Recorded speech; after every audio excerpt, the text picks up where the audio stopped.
で12年連続今マレーシアが住みたい外国1位として日本人から選ばれているんですけど、最近ますますその日本のテレビ番組でもマレーシアでの生活が取り上げられるようになってきて、すごくマレーシアって注目されている国だと思うんですけど、日本人の中でもこんな人は海外生活に向いていないみたいな人ってありますか？なんか結構アドバイス求めていらっしゃって、住んでみて帰る人いなくなった人とか見てて多いのはやっぱり一人っ子の人、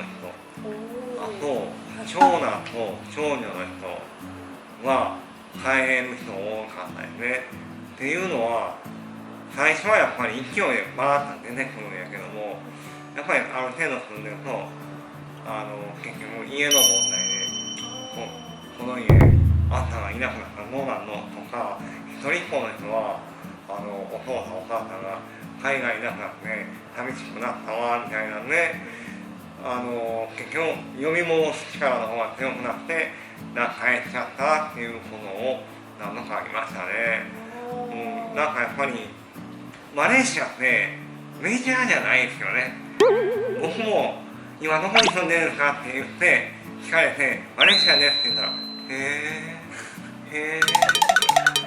えばこれがアメリカとかオーストラリアってね、アメリカ住んでます、オーストラリア住んでますでもこのねすごいっていうのマレーシアどここの他ね、うちの母親父親も昭和10年生まれなんやけども、このまでジャングルやと思ってました。マレーシアジャングルだと思ってなんか日本のもん読めへんやろと思ってって言って古新聞1週間も持ってきたからそれでいろいろこうその日に新聞読めるよとか、インターネットできるよとか、実際に KLCC の街中を連れてったらめっちゃ京都より都会やーみたいな驚いて、それ以来ね暴れてってこなかった。それまではあれいるか、お味噌いる、梅干しいる、なんかいるとか言ってたけど、ほんまにね、伊勢丹やジャスコ連れてって、イオン連れてって、何もいらんなこりゃっていうので分かってくれますっていうぐらいの認識やから、まずはマレーシアの方を知ってもらうことでないと、すっごい思ってる以上に親御さんとか心配してるから、それでやっぱりいろんな絡みあるから帰っちゃうっていう人も多かったですね。あと汚いとこダメって思ってるのいるかもしれんけど、それはね意外と慣れてくるから、それは大丈夫ね。やっぱり今までダメだなって言って帰っていたのはこの方が多かったです。一人っ子の人が多かった。一人っ子。特に一人っ子。これほんまにね、お母さんがね寂しすぎて自殺未遂しちゃったとかいるからね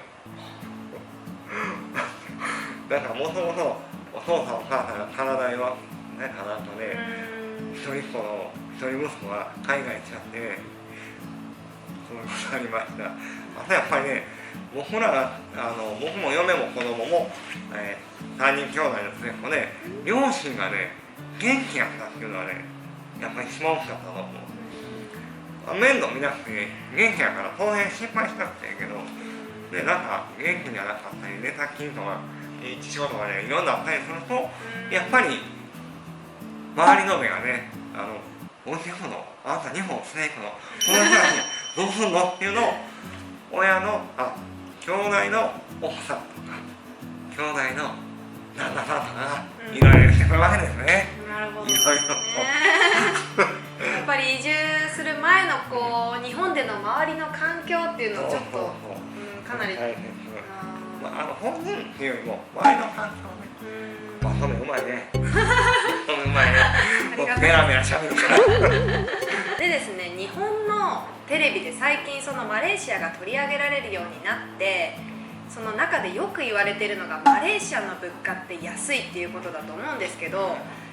日本のメディアの伝え方によっては物価が日本の3分の1だっていうふうに言われるじゃないですか。それって実際住んでみて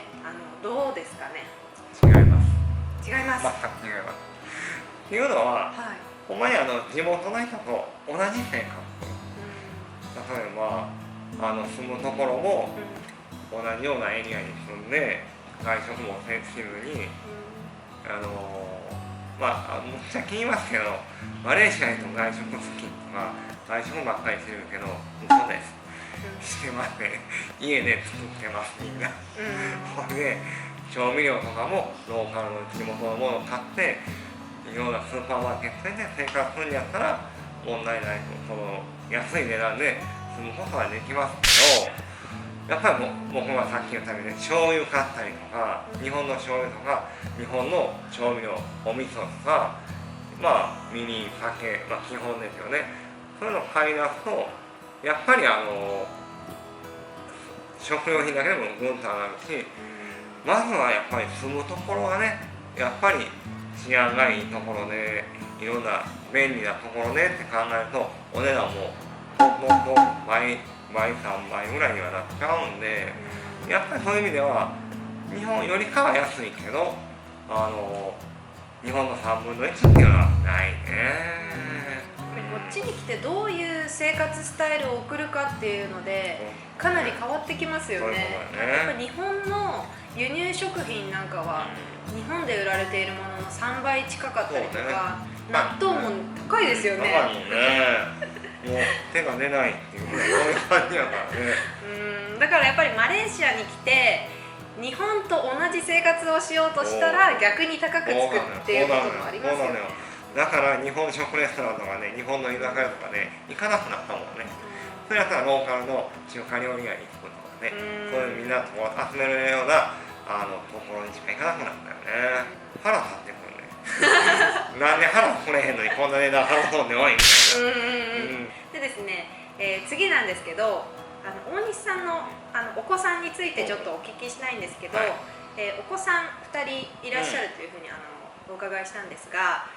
お子さんはマレーシアで生まれ育ったんですよね。でそのお子さんの学校はどういうスタイルのところに通っておられたんですか？今はねインターナショナルスクールに通ってます。っていうのは僕も嫁さんも日本帰ってないからマレーシアにずっと住んでいるつもりなんで、マレーシアって日本人学校は中学校までしかないんで、高校入る時にお父さん日本の高校に行きたいって言われてもそんな金ないし、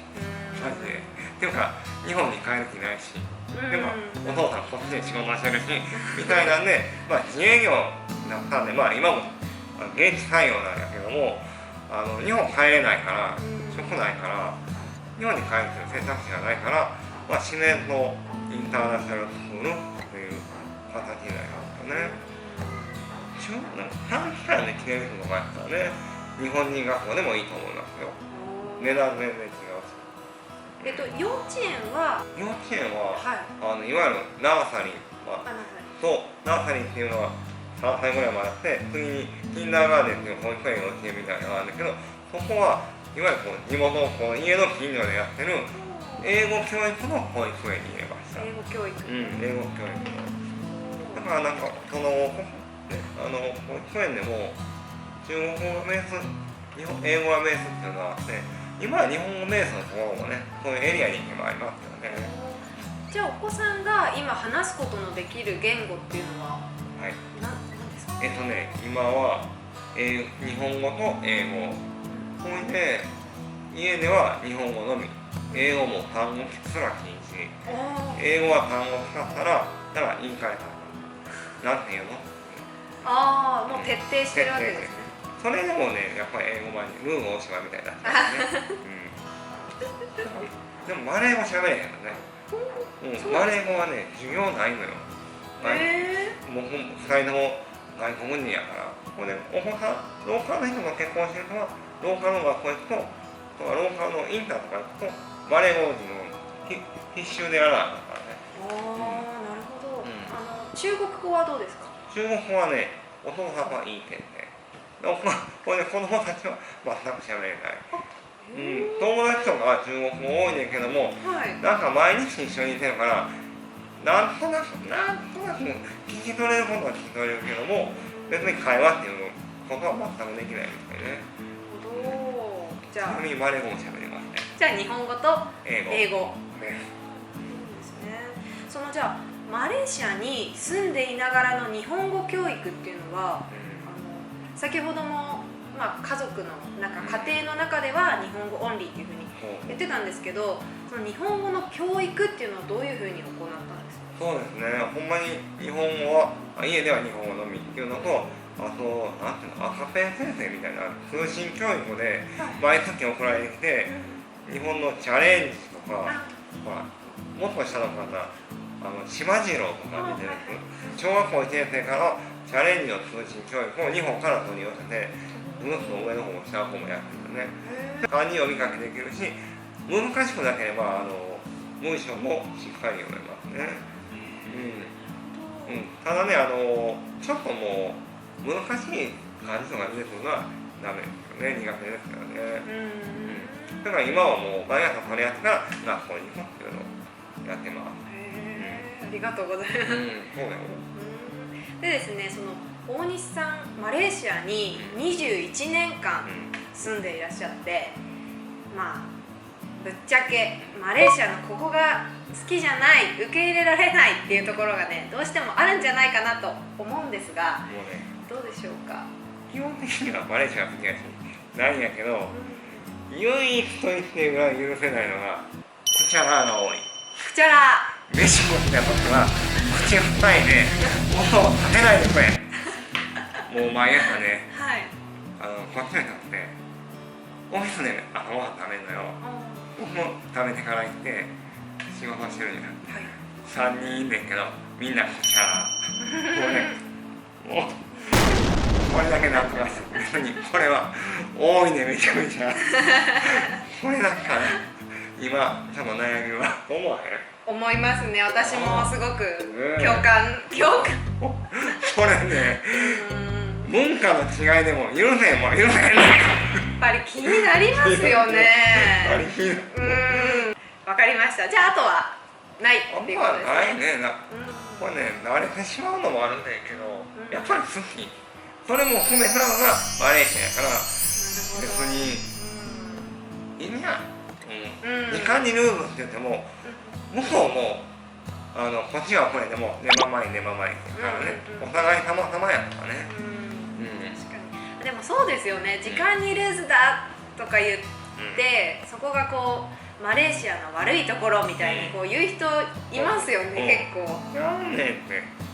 向こうも言ってこうへんがってると思う。確かに。はい。じゃあ今後もマレーシアに住み続けたいなっていうふうに思います。住みます。そうね。リタイアした後は、ランカウイの海の家の家に住むのが僕の夢なんで、最後まで諦めるのに頑張ります。もうそうつもりやから、そうつもりで行動して、あと10年はこっちで働いて、最後はランカウイの海の見える家にもうね。素敵ですね。いいですね。ここだけはぶれないよね。宣言していただきました。これはもう絶対よ。ありがとうございます。じゃあマレーシアへもうズバリ移住を考えている方に、まとめというかアドバイスを大西さんの方からいただきたいなと思うんですけど。だからね、まずは気合いで過ぎてきてる人から気楽に来て、まずはで1ヶ月とか2ヶ月でもいいから時間取って一回土地移住してみるからね。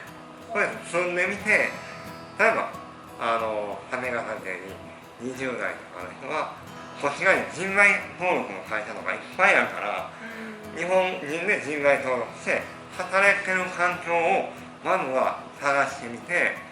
これで実際にちょこっと住んでみて、職探しとかいろいろあるからね、軽く住んでみて、これで自分に合う合わへん、その国の雰囲気とかが合うんやったらすればいいし、本格的にすればいいし、これやっぱりマレーシア合わんな、やっぱりタイの方がいいなとか、他の国がいいなと思ったらよその国に行けばいいしっていうぐらいの軽い気持ちで来てほしいの。みんなね、気合い入れすぎ。ほんまにね、日本のね、家とかね、処分してくれてるからね。あと子供と一緒に来るよっていうのも家の方全部処分してから来ちゃうから、こっちで失敗した時に戻れるのがなくなっちゃうわけ。だから二重三重とお金かかるわけ。そうですだからね。処分するお金、引っ越しするお金、引っ越して処分するお金、また日本で行くお金って、だからもう1ヶ月でも2ヶ月でもいいからできれば3ヶ月いてほしいけど、日本そのままにして軽く来てほしい。これでこんな子供にやったら学校はこんなところがあって、幼稚園はこんなところがあって、お医者さんはこんなところがあって、日系のお医者さんもいますし、これでそういうのを来て軽く調べるだけで全然違うから、プチ移住、短期移住にしてくると非常にいいと思いますよ。なるほどですね。ダメだったら嫌だったらいいや、もう帰ればいいやみたいな。それとね、あと、これはもう年齢って余裕のある人だけど、花粉症の時期だけ来るとか、寒いの嫌やから冬だけマレーシア住んでるっていう人もちらちらいますね。なるほど。なかなかそこまではいかないんですよね。それはもっと僕より僕50なんですけど、それよりも上の人ですね。そういうの多いですね。気楽に。気軽、そうですね、気楽に。やっぱりインターネットでね、調べられるけども、やっぱり来てみて話して、僕でもいいですし、あれからでもいいですし、いろんな人会って話して、それでやっぱり本場のこと分かってくるからね。そう思うよ。日本にいて机に向かってインターネットで調べて情報を得ることはできるんですけど、やっぱり実際に会って住んでいる方のお話を聞いたりとか、環境に触れることって大切ですよね。すごい大切。ということでですね、今日はマレーシア在住歴21年の大西孝之さんに、インタビューをさせていただきました。ぜひですね、マレーシア移住を考えていらっしゃる方とか、将来海外に住んでみたいなと思っていらっしゃる方、今回の動画を参考になさってみてください。でですね、この大西さんブログの方もやっておりまして、ブログかなり記事があるんですよね。2000本超えてます。2000本ですか？ 2000本超えてます。すごい。2000本あるのね。わあ。ちょっと今更新止まってるけど。マレーシアでの生活そうですね。マレーシアの生活がずっと15年間ぐらいずっと書いてるから、もういろんなものに対応するネタが書いてありますんで、子供の教育とか幼稚園の入学校がそれとかいろんなことが本当にもう大西で書いてあります。今日インタビューの中では紹介しきれなかったもうディープなマレーシアについてですね、大西さんのブログの方で見ることができるので、概要欄の方にもですねリンクを貼っておきますので、ぜひ大西さんのブログの方もご覧ください。よろしくお願いします。よろしくお願いします。ということでですね、今日もご視聴いただきありがとうございました。ありがとうございました。インスタグラムやツイッターの方でもマレーシアの情報発信をしていますので、ぜひそちらの方もフォローよろしくお願いします。ではまた次のビデオでお会いしましょう。さようなら。よろしく。ちなみに4位とかどうしてるの？ローカルのこうなります。長くのこうなります。家の目の前に歩いて行けるところに行って。僕これインディアンマーマ12リンギット。12リンギットですか？すごい。これでやっぱりそうなりますよね。私も最初は日系の美容室に行ってたんですけど、もうなんかなんでこんな高いね。そうなんですよ。やっぱ高いです。で、特別ね技術が何か優れてるっていうわけでもなく、こんなんなかったら転ばれるよ。でもさ、これむちゃくちゃだもんな。そうですね。